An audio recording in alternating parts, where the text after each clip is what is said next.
Obviously, I would like to see a lot less nuclear weapons. I don't want Iran to have a nuclear weapon. I would like to reduce them because there would be less chance of war. But to declare war on 1.2 billion Muslims and say all Muslims are the same, this is dangerous talk. Yeah, there are some radicals, but they don't come here to kill us because we're free and prosperous. Do they go to Switzerland and Sweden? I mean, that's absurd. If you think that is the reason, we have no chance of winning this. They come here and they explicitly explain it to it. The CIA has explained it to us. It said they come here and they want to do us harm because we're bombing them. What is the whole world about the drone being in Iran? And we're begging and pleading, and how are we going to start a war to get this drone back? Why were we flying a drone over Iran? Why do we have to bomb so many countries? Why are we have 900 bases, 130 countries, and we're totally bankrupt? How are you going to rebuild the military when we have no money? How are we going to take care of the people? So I think this wild goal to have another war in the name of defense is the dangerous thing. The danger is really us overreacting, and we need a strong national defense, and we need to only go to war with a declaration of war and just carelessly flouting it and starting these wars so often. Speaker Gingrich, is Congressman Paul... Would be, can I respond to that? Can I respond? And the problem would be the greatest underreaction in world history if we have an avowed madman who uses that nuclear weapon to wipe nations off the face of the earth. And we have an IAEA report that just recently came out that said literally Iran is within just months of being able to obtain that weapon. Okay. Nothing could be more dangerous than the comments that we just heard. All right, 30 seconds. There is no UN report that said that. It's totally wrong on what you just said. IAEA report. That is not true. They produced information that led you to believe that, but they have no evidence. There's been no enrichment of these bombs. And if we agree with that, the United States people could be at risk of our national security. So I'd like to finish. If she thinks we live in a dangerous world, she ought to think back when I was drafted in 1962 with the nuclear missiles in Cuba. And Kennedy calls Khrushchev and talks to him and talks him out of this, and we don't have a nuclear exchange.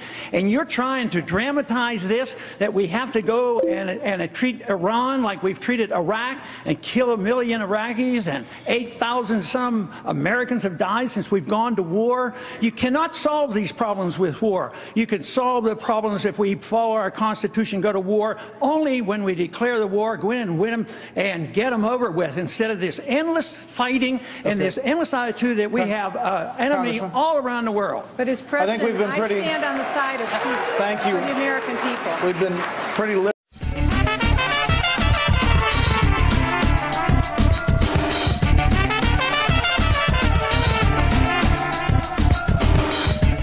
Fellow panelists just said that the Iranians have admitted that they have a nuclear weapons program, that they're making nuclear weapons.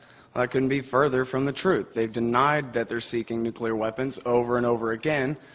What they have is a civilian nuclear program which is safeguarded by the IAEA under their safeguards agreement.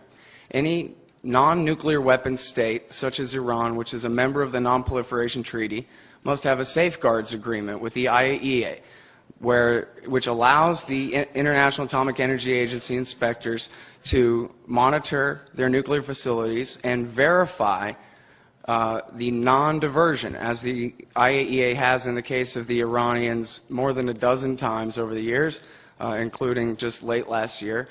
They have continued to verify the non-diversion of any nuclear material to a military or other special purpose. So what they're basically saying to you is, we have proved the negative. We have proved what they have not done. They have not diverted any of their nuclear material away. Nobody's accusing the Iranians of producing plutonium or having any plutonium.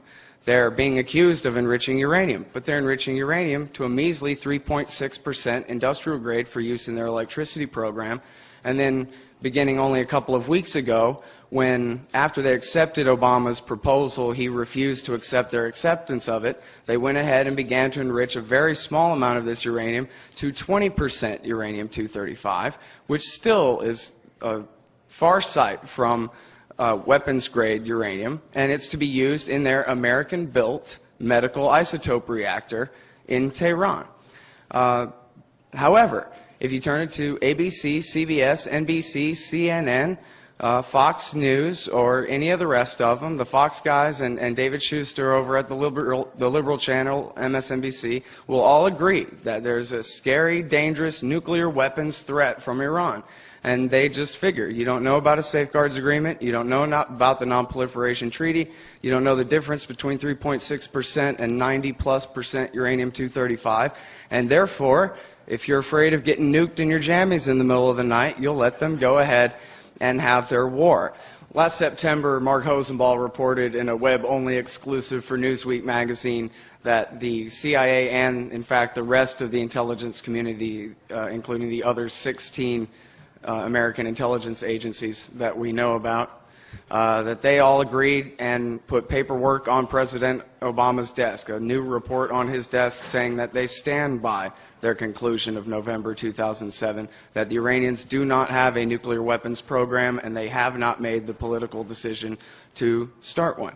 On February the 15th, the Director of National Intelligence, Dennis Blair, and I forget the gentleman's name, but he's the head of the Defense Intelligence Agency, the DIA, they both sat there sworn under oath before the U.S. Imperial Senate and said, we still stand by the conclusion of the unanimous intelligence National Intelligence Council, representatives of all 16 intelligence agencies from November of 2007. And that is, the Iranians have not made the decision to begin to make nuclear weapons. And no, the ability to take a couple of 100 pounds of uranium enriched to 3.6% 235 and turning that into above 94% pure U-235 to making a weapon is not the same as flipping a light switch and taking one day. You're talking still about years and years. Plus, you got to have the metallurgist machine it into the actual pieces,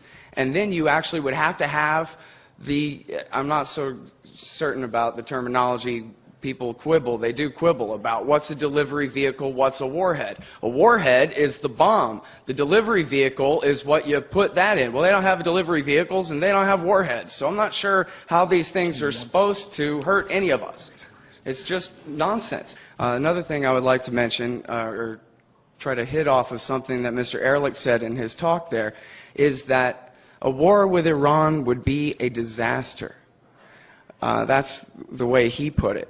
The way I put it is that a war with Iran would mean the deaths of thousands of American soldiers in Iraq and Afghanistan. 4,000 soldiers have died in the Iraq War in order to install the Iranians' puppets from the Dawa Party, the Mahdi Army, and the Supreme Islamic Council in power in Baghdad. And both Abdulaziz al-Hakim from the Supreme Islamic Council, who's now dead, but his son is in charge, and Muqtada al-Sadr, the big kingmaker from the election a couple of weeks ago, have promised that they would go to war with the American occupation in the United States. These are the people who did not fight. These are the people who gained when America overthrew Saddam Hussein and have waited this whole time. And they have said, if you bomb Iran, you're going to have to start the war with us all over again.